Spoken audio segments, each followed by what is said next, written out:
வருவாய் தருணமிதுவே அழைக்கிறாரே வல்ல ஆண்டவரே சுவண்டை வருவாய் தருணமிதுவே அழைக்கிறாரே வல்ல ஆண்டவரே சுவண்டை வாழ்நாளெல்லாம் வீணாளாய் வருத்தத்தோடே கழிப்பது ஏன் வாழ்நாளெல்லாம் வீணாளாய் வருத்தத்தோடே கழிப்பது ஏன்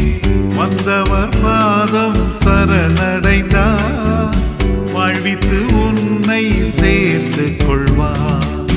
வந்தவர் பாதம் சரணடைந்தார் வாழ்வித்து உன்னை சேர்த்து கொள்வார் வருவாய் தருணமிது